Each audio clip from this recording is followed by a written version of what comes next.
Good evening once again, everyone, and welcome once again to your favorite show, the Leo and Larry Show, where we help to educate the community and empower you and encourage you to build better lives for yourself, your family, our community, our nation, and the world. And we always have really wonderful guests, and thank you for letting us know how much you enjoy the show and our guests. And our guest this evening is Ife Kilimanjaro, who works with U.S. Climate Action Network and is the organization's incoming executive director. And she also works with Soul Fire Farms Institute in upstate New York. And so, really exciting to have you on our show. Thank you for the privilege and the honor. We know how busy you are, Sister Ife. Thank you so much. The pleasure and the honor is all mine. Whenever I can be in the same space as you, whether it's virtual or in person, Reverend Leo, Reverend Woodbury, I am there. So thank you. Thank you. And it's good to have my co-host, Larry Smith, who wasn't with us last week, but he's busy, getting out the word, getting the news out in a timely manner and educating the community. So my co-host, Larry Smith, is with us. Good to have you with us, Larry. Good evening, Reverend Woodbury. Good, great. So we want to use our central wealth of information. We want to jump right into it. And, let's start off by letting folks know who Ife Kilimanjaro is, the work that you do, the organizations that you work with, the incoming organization. And wow, there's so much. We're just going to let you just tell us about yourself and your work, please. Hmm. Well, thank you again. Just to answer your question directly, letting folks know a little bit of who I am. I, as Reverend Woodbury said, am Ife Kilimanjaro. I have been on this planet better than in the second half of my century, half century here.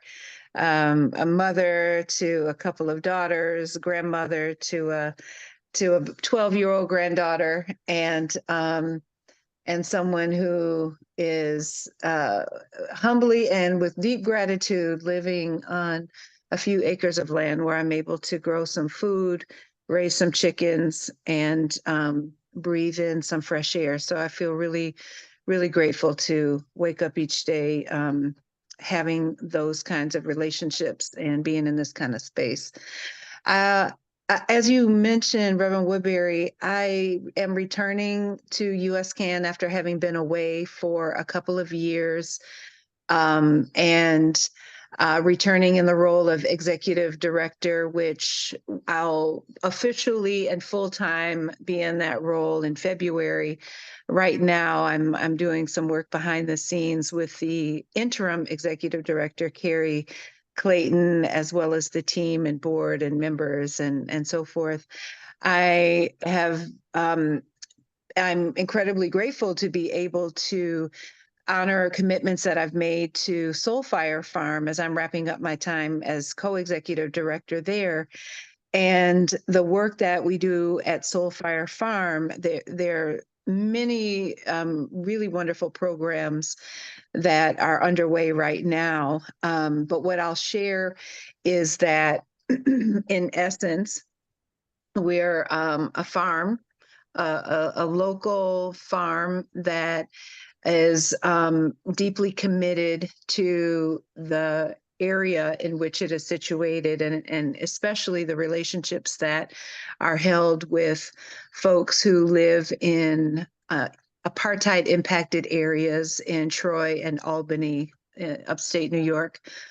One of the oldest programs that Soul Fire Farm has there is what's called Solidarity Share, where food that's grown on the farm gets moved out to families and communities that are most impacted by this unjust system in which folks do not have access to or have very limited access to fresh and healthy produce within their communities.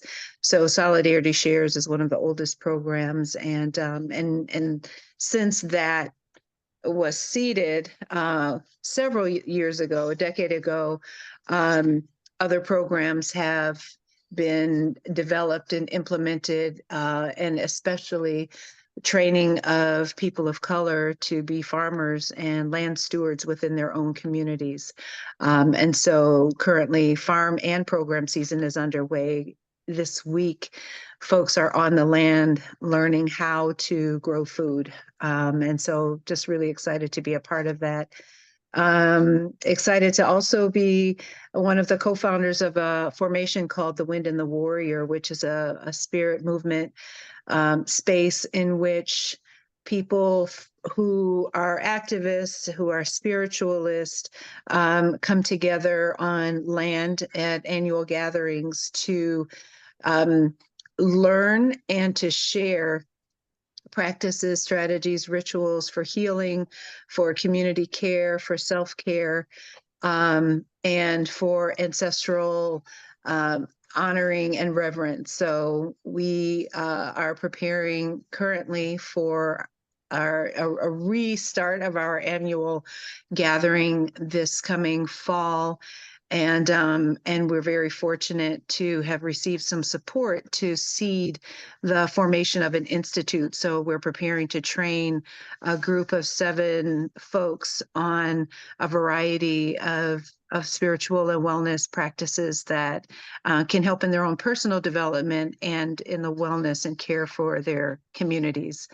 And then getting back to U.S. Climate Action Network, just excited to be back in this community of folks who are have been working on a variety of issues, but especially climate. Climate is what folks come together within U.S. CAN around.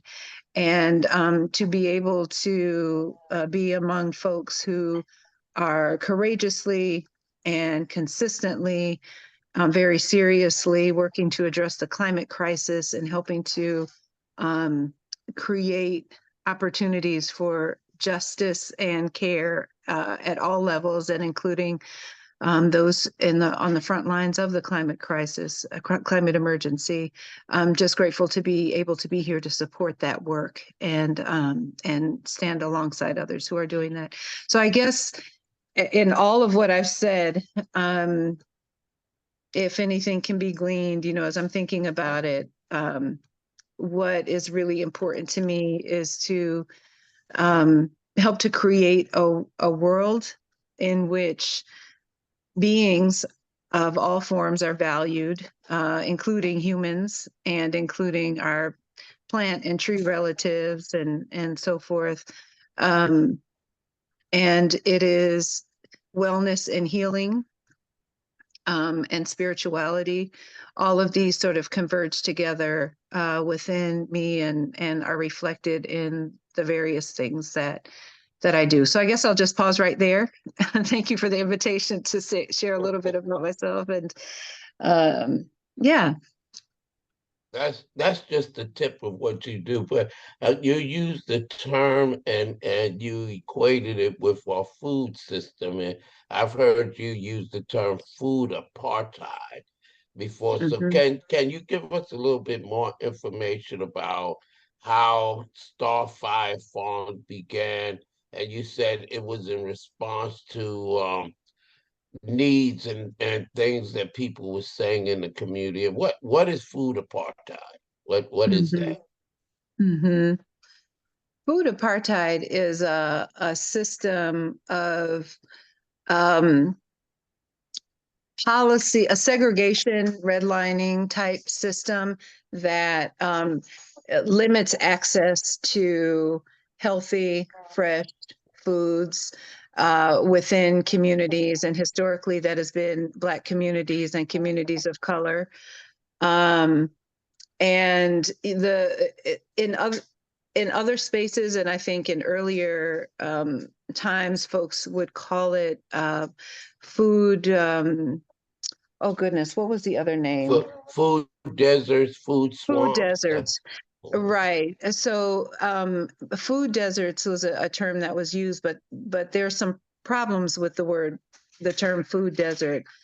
While it may speak to a lack of grocery stores or places where folks can have access to affordable and nutritious foods, what it suggests in the name desert is that that people it doesn't allow for consideration of people who are impacted by unjust policies to have agency over their own lives and be able to have their own cultures and foods and appropriate culturally relevant practices that surround food and connection. So food desert, it suggests that there's nothing there. It's this barren place when that's just not the case. As we know, communities where there are no grocery stores and and that are impacted by various expressions of poverty and so forth. There's still life.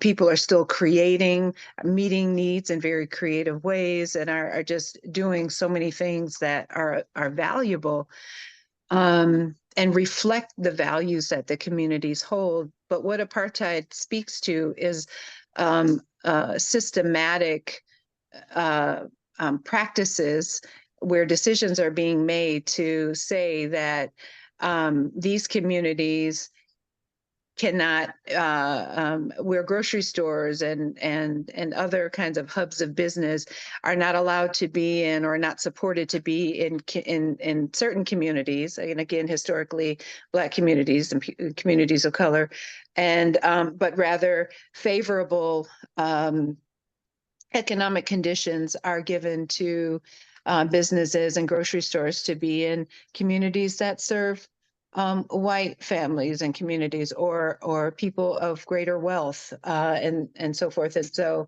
apartheid speaks to systems, whereas deserts suggest that there's something wrong with the people who are being referred to.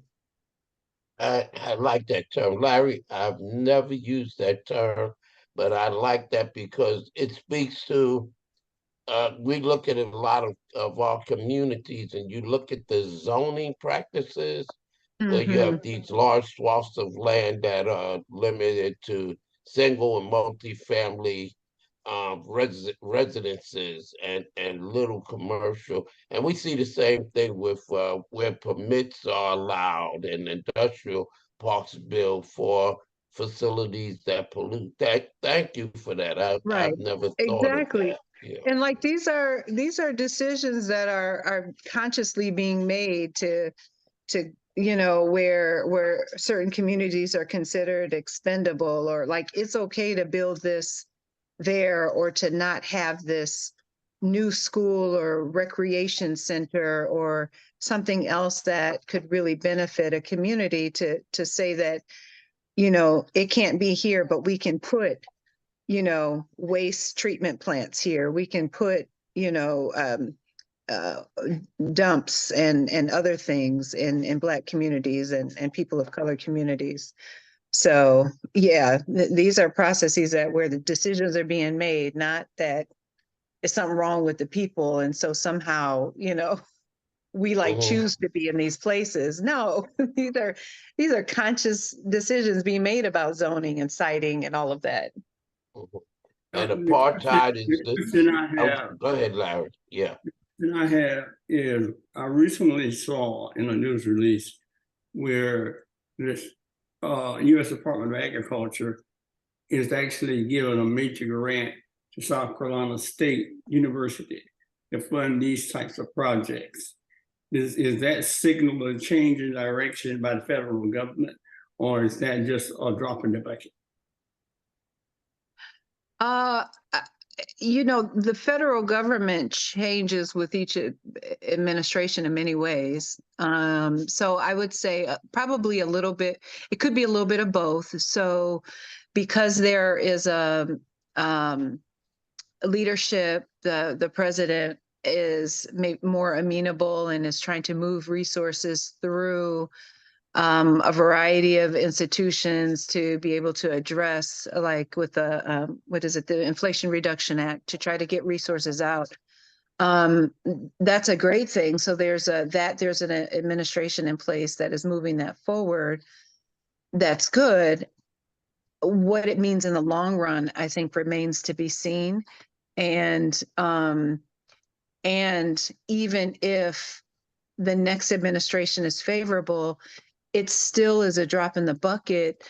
If you take into consideration how much goes into systems and processes of destruction, where there's development happening, where there's mining taking place, where there's drilling for oil happening, where so I think if we were to take into consideration all of that, it would be a drop in the bucket, but a drop in a bucket in the right direction, arguably.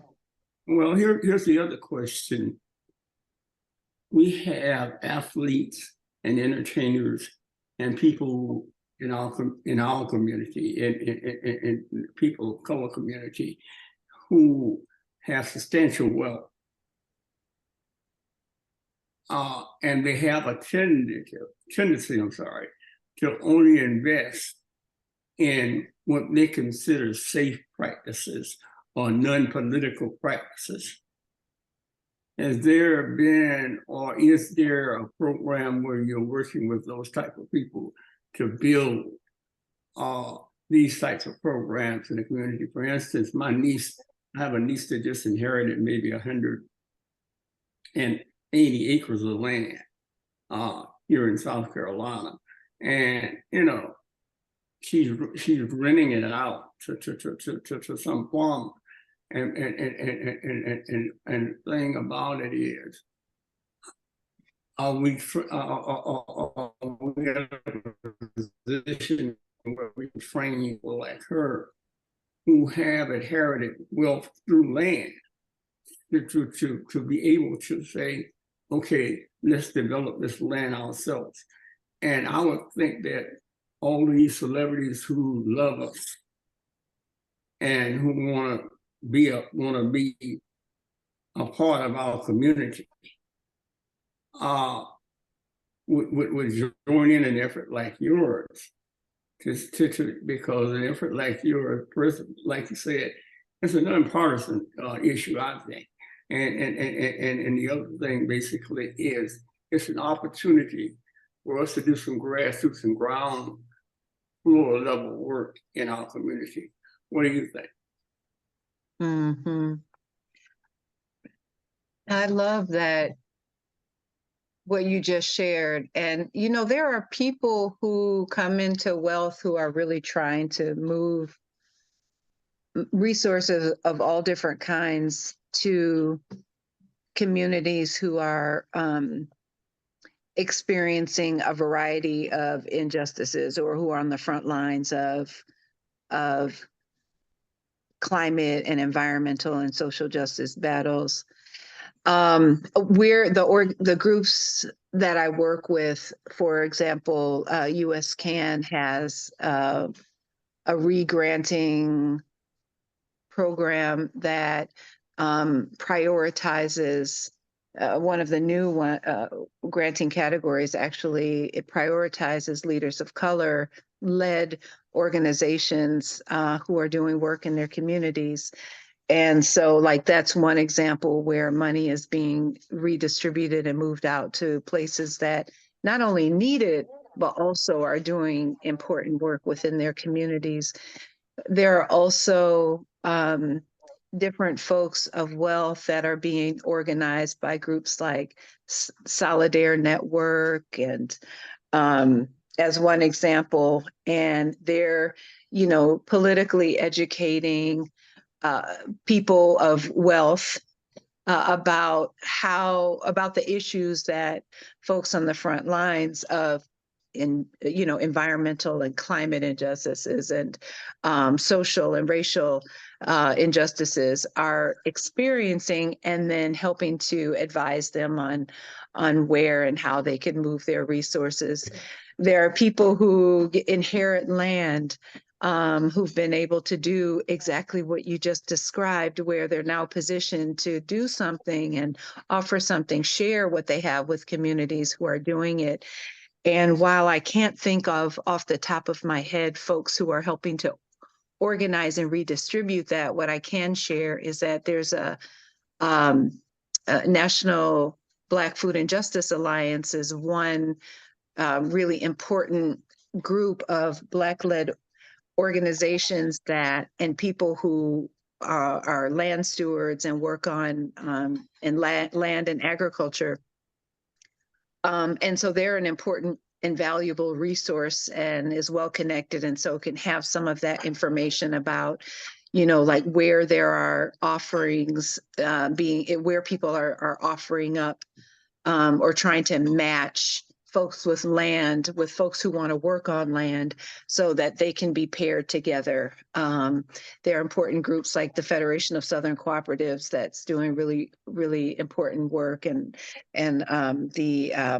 oh goodness, all of a sudden I'm drawing a blank on groups. The land lost assistance group, but forgive me, I'm getting the name of the organization wrong, but folks who are again trying to connect people who are dealing with heirs property, who are inheriting things, to be able to connect with those who might want to be able to have the opportunity to work on land. So there are a number of ways, places, and in different areas that what you just described is happening, or what you're asking me about is happening.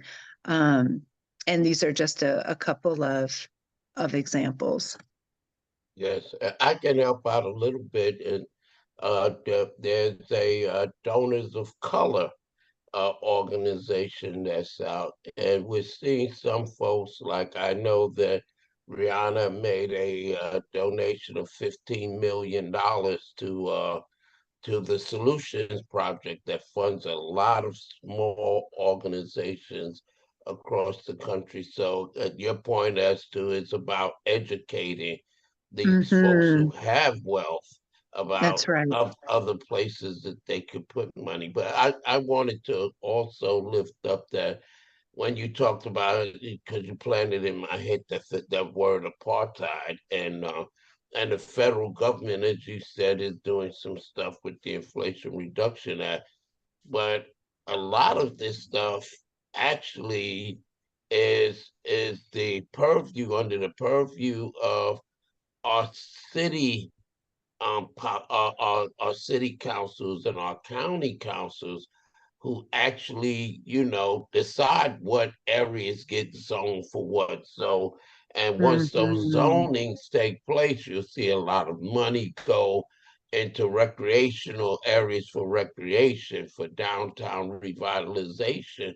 But if and for industrial parks and that kind of stuff.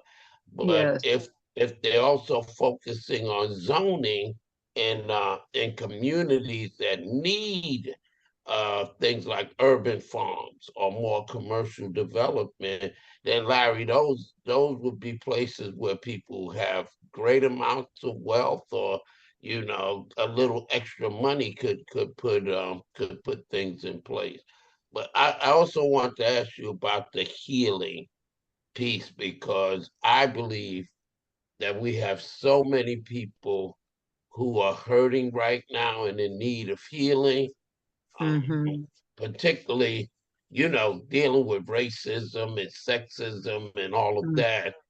But also, it really pains my heart because I know a lot of people have been damaged during the pandemic, being locked in with abusers, Mm-hmm. molesters, or just dealing with the lack of social contact. Mm-hmm. Mm-hmm. So can you speak to some of the things that are being done, so maybe some people can learn some things so we can start to heal ourselves?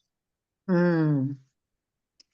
Yes, yes, I can share some of the things that we're doing and thinking about, and I can tell you that there are so many folks who are working through similar kinds of things and trying to create similar kinds of situations in their families and in their communities, healing opportunities within their families and communities. So one thing that we've been working on with the Wind and the Warrior is so this was founded by four of us who have, for over 25 plus years, we've known each other. We've known each other in a variety of different environments, and we've also cultivated, each one of us, a different and some overlapping kinds of healing modalities. So between the four of us, we've got there's the alternative, or what's considered alternative, like Reiki certification and mastery. There's massage therapists, counselors. We've got spiritual counselors or priests, herbalists, somatics training, and so these are a few that I've shared that between the four of us we hold, and we each within our respective lives and communities that we're in and that we work with, we do that work with folks.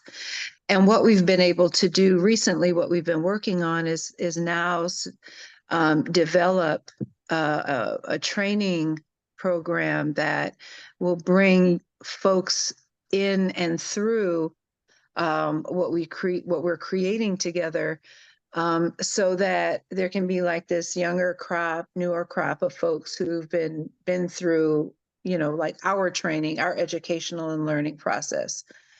That said, there are a number of folks around the country who have been taking up the task individually and with community with others to learn how, excuse me, how to heal themselves as individuals, how to heal relationships, what it looks like to heal across generation. So something that has come up in the work that I've done and that we've done with the Wind and the Warrior is that there are folks who speak to, like, how can I break cycles of abuse passing from one generation to the next? And so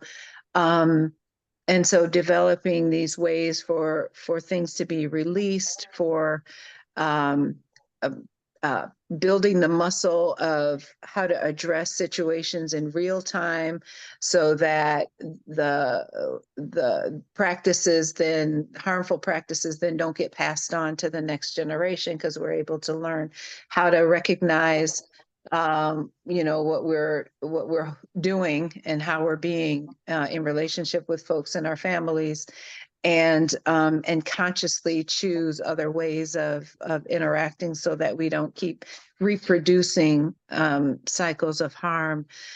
And so these are some of the things that we have been building into a curriculum for training I guess new group of healers.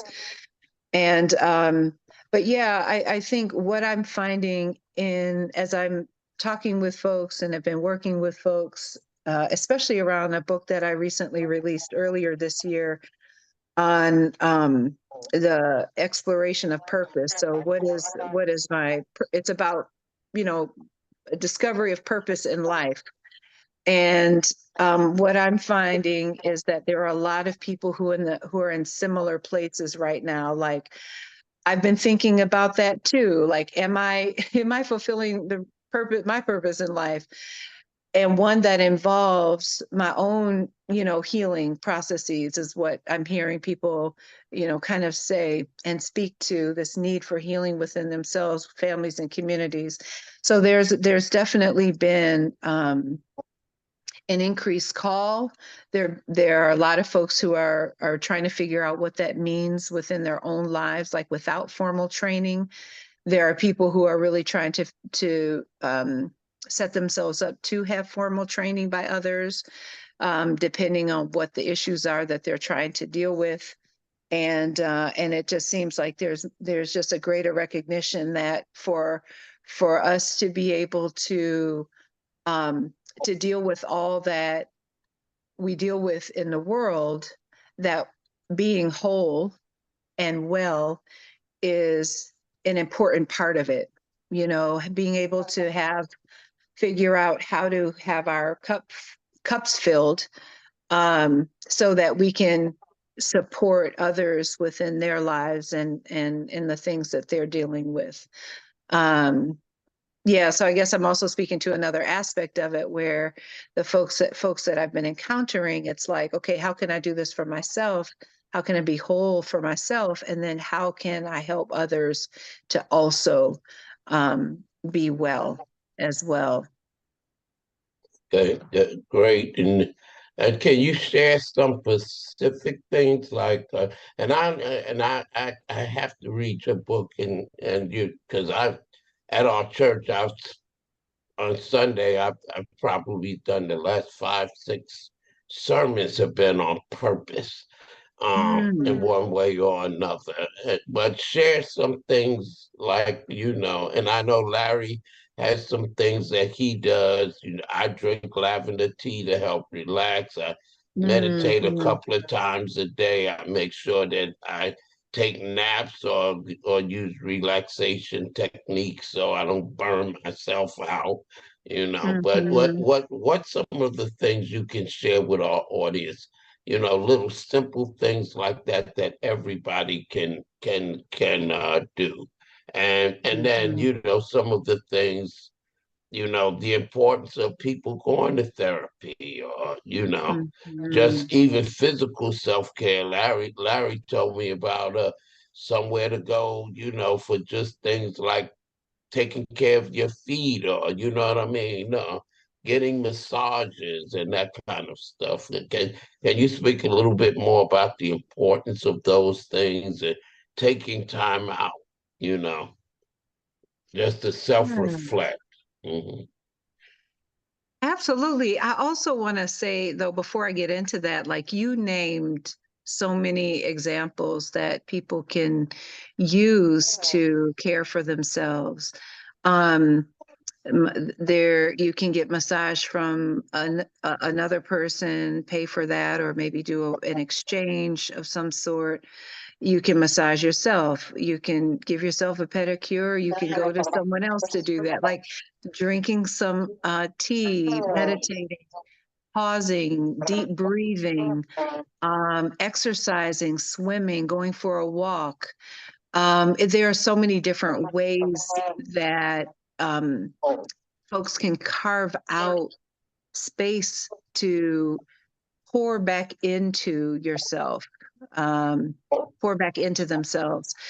And I would say that the importance in doing that is that, we have, um, you know, there are limitations on what our bodies can do and hold. And even though our bodies have tremendous capacity to hold a lot, like, like we can go through life putting all kinds of processed food in our bodies as an example, and not experience any kind of sickness or get anything until many many years down the road, lifetime of processed foods, for example.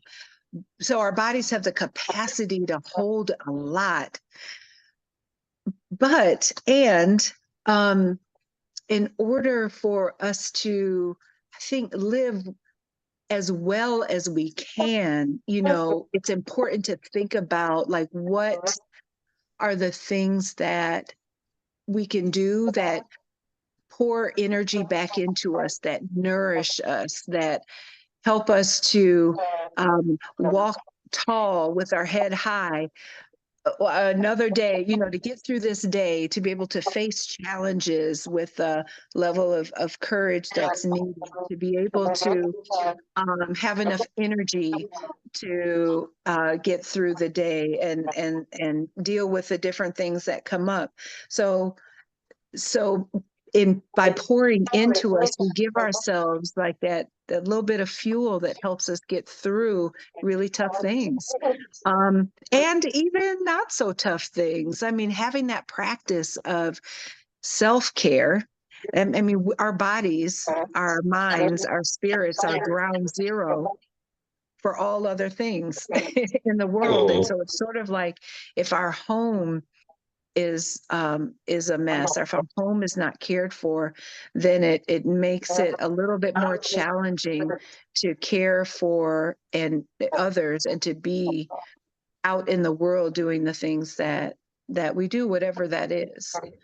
Mhm. Um, yeah, so that's what I would say. That importance is making sure that our cups are full, that we're nourished, because then that allows for us to show up um, a bit more healthy and a bit more cared for, and with a bit more, and under our tool belt to be able to face the world. Mhm. And you said there's a spiritual component also. Can you speak about that some? And then we'd love to talk some more about U.S. Climate Action Network too, about past Hmm. accomplishments, etc. But you also talked about a spiritual component, and I'm guessing there's some things that cut across religious and denominational lines. Am I right in I assuming would, that? yes, I would say so. I would say so and I guess I would say that. I don't know if everybody would feel this way, but I think that the sense of connectedness with all living things, and for me is deeply spiritual and cuts across denomination and spiritual orientation. I think that also having a sense of responsibility to those different beings that I'm connected with within the environment is important. So, for example, because I believe that and I experience trees as a relative, then I have a responsibility to to be in relationship with trees and with the environment in a way that causes as least harm as I can. I'm thinking about how I can be in community with them in ways that again that don't cause harm. And so I think that those are a couple of principles, that spiritual principles, that I think cut across the religious orientation. It's that Mhm. sense of connection. It's that sense of responsibility that we have to those that we're connected with. And Right. yeah, I mean, I And, could go on, but yeah, those are big ones. well, when we forget about, things like trees filter our water, protect us Hmm. against flooding, That's actually right. put out the oxygen that we need to breathe, provide That's food, provide that's right. cooling and shelter. When we Yes, forget those things, we wind up with problems like climate change. And that's so right. you were with USCAN how many years? And can you talk about some of the how many organizations are involved in some of the different types of organizations? Yes. So I was with the US CAN for 3 years previously. Then I stepped away for about 2.5 years, and now I'm returning. US CAN is a network of about 193 organizations that work on a variety of issues, but what brings them together within US CAN is work around climate. Um, US CAN has members that range in size of, small all volunteer formations and organizations to large national and global organizations with budgets that are everywhere from zero to several $1 million per year. There are groups that are members spread around the country. There's, I think when USCAN first formed, and for maybe a large part of its history, the organizations were largely DC-based national nonprofits.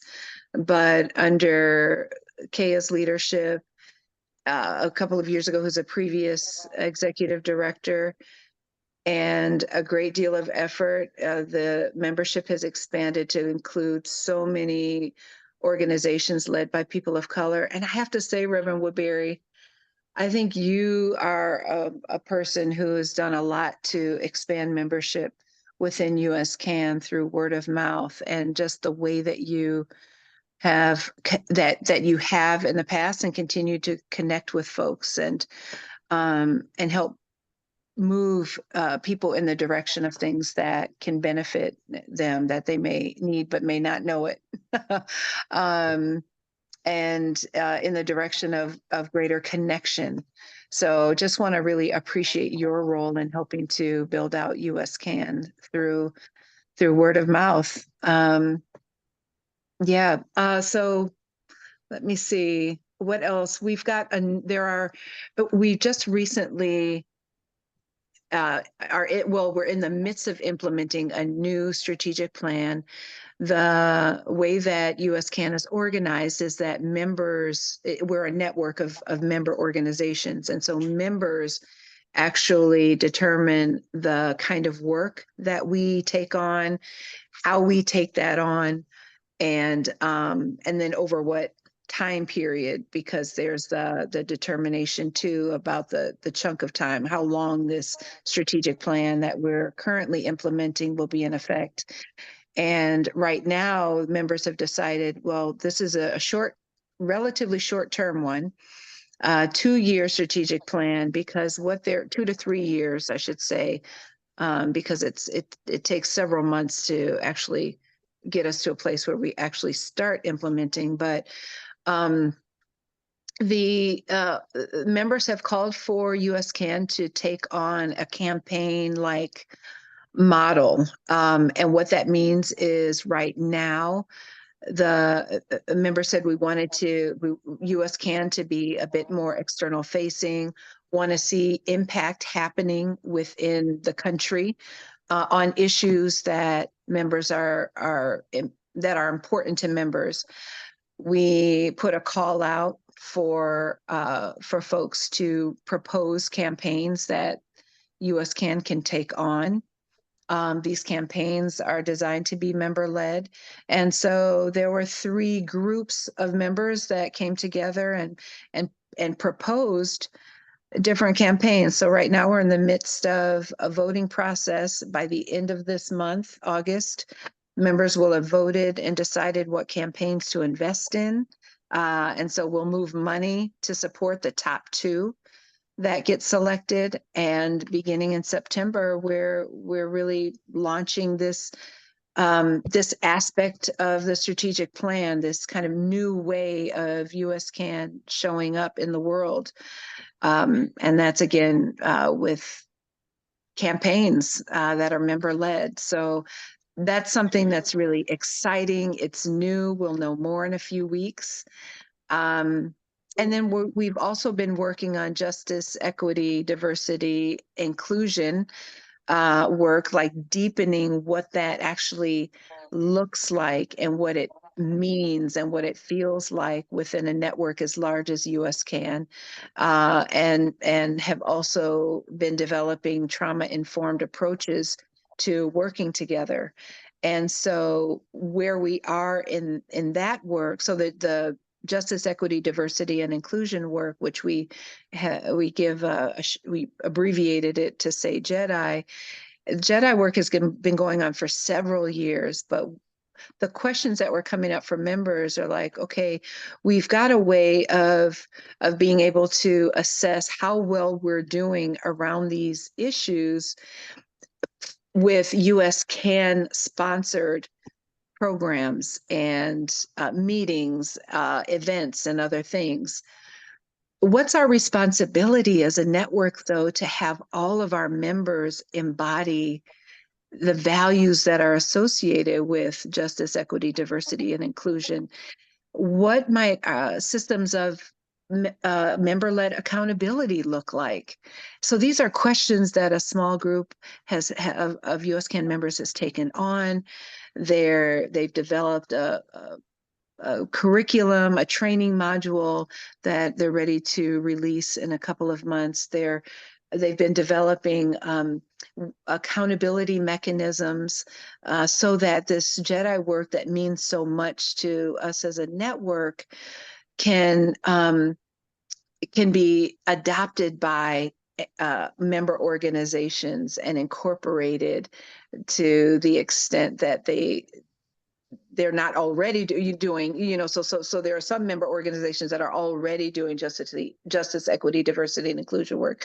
And what we're offering are some tools that those who are not doing it, who may need support in doing it, can have to be able to incorporate it into their own work. So those are just a couple of things that are moving right now. We also, I guess I'll just add, we added a new grant program called the Visionary Leaders Grant Program, that they're resources that are specifically dedicated to Black, Brown, and Indigenous-led organizations that are members of USCAN. And so whereas the member alignment grants, the member catalyzing grants, the requirement was that at least 4 or more members had to collaborate on a grant together, and if selected, they would be funded to do that collaborative work together.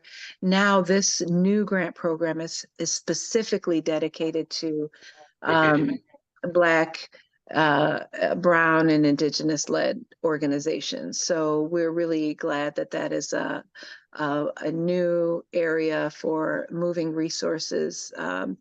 And it's one that is in response to the valuable work that members have been doing over the last couple of years to really determine, like, what do we need to really move this climate work forward?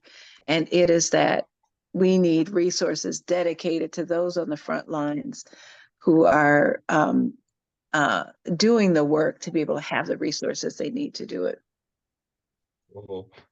Thank you. And thank you for the support and the kudos. And I just want our audience to know that out of the about 15 organizations that we spread the word about USCAN that became members, 8 of those organizations are in South Carolina, and to my knowledge, most of them have received some kind of grant support over the years from US CAN. So, a lot of the work that's being done in South Carolina to help communities is because of support of people like you and US Climate Action Network.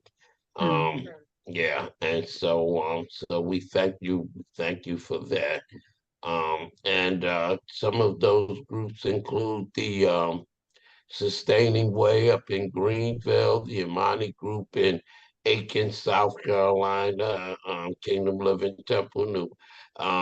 Also the PD Indian Tribe Low Country Alliance for Model Communities. And I know I'm leaving some more out. The Whitney M. Slater Foundation, and then groups in Southern Echo in Mississippi, and the People's Justice Council in Alabama. And so thank you, because so much of the support and so much of the work, and I can name other states, but so much of the support of USCAN has gone to communities in general, with a lot of it going towards people of color led communities. And so I just want to thank you for your work, and Kaya when she was executive director. Um, and Mhm. and and then there's so you mentioned like local work that's supported, national work that's supported with campaigns, but USCAN also does work on the international level. So can you share some of the things that USCAN does internationally? Yes, I can do my best. You might Okay. be able to speak to this a little bit better than I, Reverend Woodbury, given that you've actually played a bit of a role in the international spaces. What I'll share right now, though, is that the that under Kaya's leadership, so the previous executive director, she really cracked open space within the COP spaces. This is the Conference of Parties, the place where representatives from governments around the world come and they talk about what their countries are doing to address the climate crisis. I mean, it's less of a place where actual work is happening, and I think more of a place where there's a lot of talk, and but it was a place nonetheless that had been closed for a variety of reasons and in a number of ways um, to organizations, people who are on the front lines of the climate crisis. And so Kaya sort of cracked that open by creating space for representatives of organizations, members of USCAN to serve as COP liaison, which is one of the roles that we play. USCAN plays in that international space is we've coordinated members who do international work to be able to coordinate strategy, to talk about what's happening within the international conversations, to vote on who's the worst actor, and to have a sort of like a symbolic public, uh, I guess, what is it?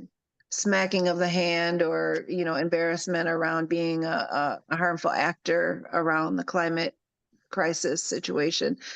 And so, folks, member organizations who have been able to hold the liaison space, we've prioritized leaders of color to not only learn what the international processes are, and by traveling to these places, to the different places around the world where COP is held, and to coordinate USCAN members of all sizes who work at international spaces with one another around strategy, but also to bring their voices into some of these conversations that are happening that impact uh, them and their communities, directly and indirectly through the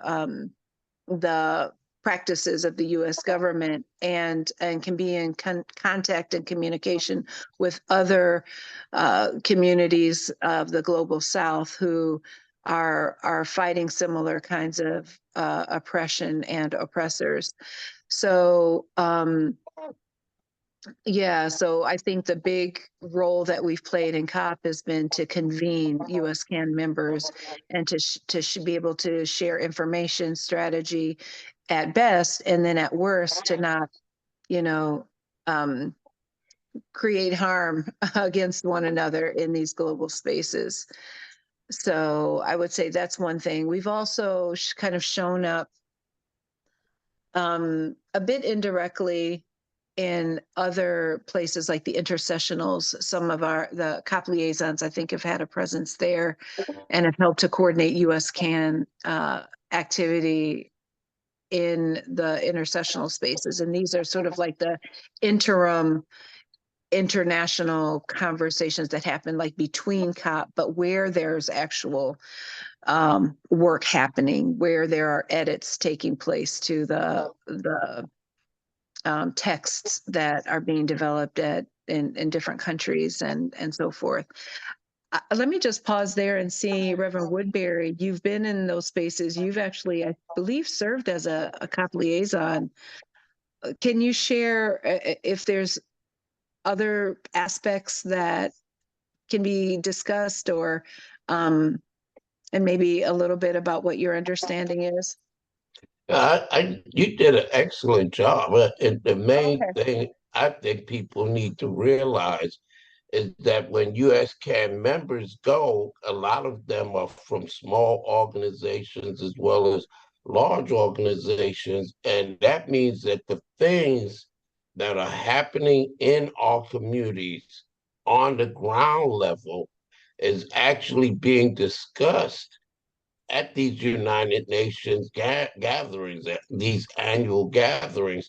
And so you have people from communities there, you have young people there, you have folks Yes. from universities there who are actually sitting down with the U.S. State Department, sitting down with congressional delegation, sitting down with people from other countries, sitting in on United Nations meetings and being able to literally say, this is what's happening in the US South. This is what's happening in South Carolina. Here's what's happening with loss and damages from storms. And this is what you need. This is what you governments need to be focused on. And folks don't understand. They look at it and they think it's something totally separated from what's going on in their community. This is amazing that we can have everyday people attend these COPs and actually sit in a room with representatives of governments from around the world and get Mm-hmm. to ask questions and make statements. And as you said, actually contribute to documents, and Mm-hmm. having stuff included in it.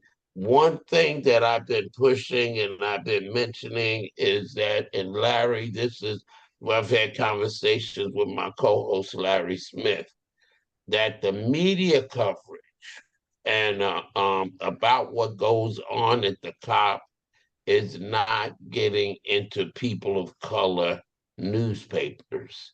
And as Mm. Larry told me, those are the people who are being most impacted. They read Black newspapers, right, Larry? Yes. Mm-hmm. And so that's something we need to really work on, is making sure that when those media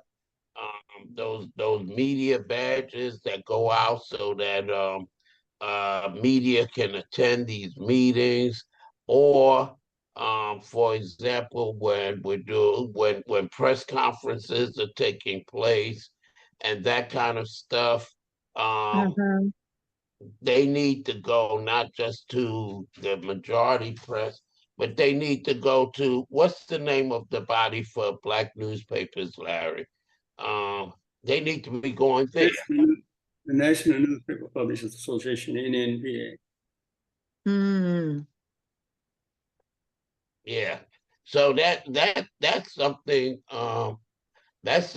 Ife, that can be discussed for the upcoming COP this year Mm-hmm. that's going to be in Dubai, to make sure that whatever emails or videos or press statements are going to Black and Brown and other newspapers, because Mm-hmm. there's this deep disconnect in the community where people, they don't know what the Paris Agreement is, they don't know what the COP is, they don't know that some of these international discussions that are being taking place also impacts them in the U.S. and their community. Right. Right. Right. Mhm. So Larry, can you be a connection so that if this is something that USCAN decides to do, um, I can, but all she's got to do is go to nnpa.org, and our website will guide her in the direction that she needs. okay, can you Okay. repeat that? NNP, was it a A? nnpa.org. Mm-hmm. Our national chair is Dr. Benji. Oh, okay. Mm-hmm. And Ife, I believe that if we can do that, then there'll be more people in communities who know what's going on and then can share information and ask for questions about our policymakers. So, when elections take place, like one big thing that's been going on is loss and damages. In a lot of developing countries, they don't have homeowners insurance, they don't have FEMA. You literally build your house, room by room, because some of them they don't even have home mortgages.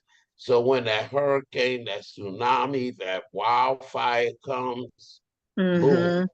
you got to Yeah. start from scratch. Yep. And but in the US, because there's a disconnect, people think that doesn't happen here.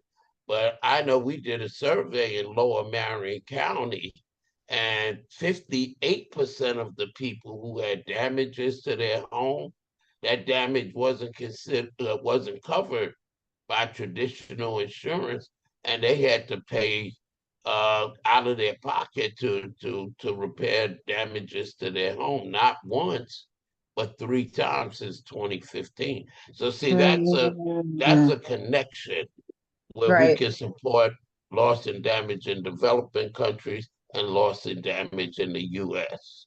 See what I'm Yeah. saying? And the Yep. word can get out through the black and brown and other people of color newspapers, etc. Right? Yep. Yep. Wow, we came up with a solution on the show. We did, and I'm already thinking we need we need to talk. Yeah, offline. So.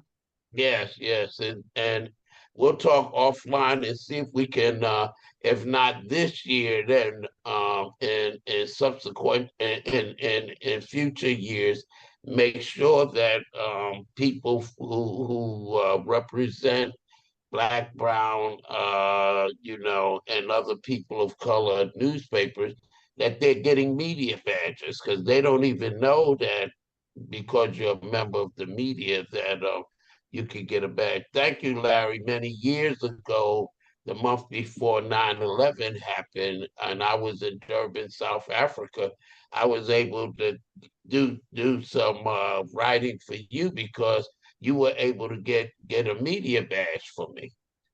So we need to work on that, because even if the newspaper doesn't have the money to send someone, they can contract with someone else who's going to the cop, and they can provide articles, etc.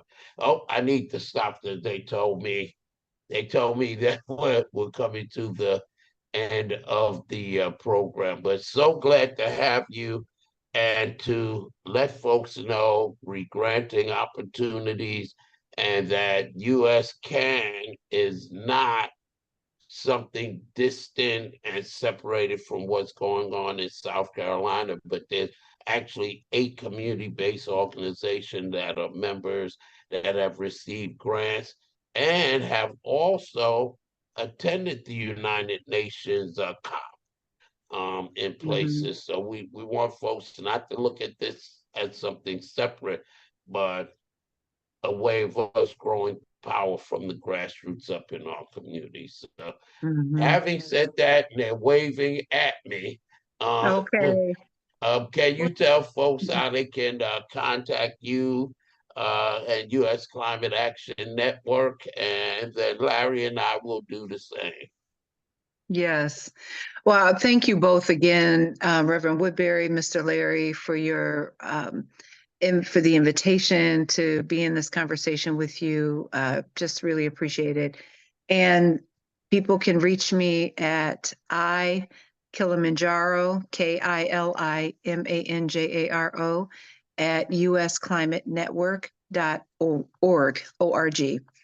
So, yeah, and I'm still transitioning in, working a bit part-time, so it could be delayed in responding, but I will respond. Okay, thank you so much. Thank you. And you can reach my wonderful co-host and friend, Transparency, my good friend Larry Smith, by contacting him at My website is www.scvillagevoices.com. And our newspaper is the Community Times newspaper in Florence.com. You can reach me by phone at 803-667-1818, or you can reach me by email at dsmith7716@aol.com. thank you. And as always, you can reach me, Leo Whitberry, by going to info@newalphacdc.com, visiting our website, newalphacdc.com, or calling me at our church, where I'm still pastoring, Kingdom Living Temple, and that phone number is 843-799-0740. So thank you once again, Ife Kilimanjaro, named after the highest mountain on the continent of Africa, and you are a towering figure. Thank you for Oh, all that you shared. Okay. thank you. All right. All right. And Take until care. next week, this time, always remember if there are things that you need to know and places you want to go, then it's the Leo and Larry show. Stay blessed, stay safe, and God willing, we'll be with you again next week.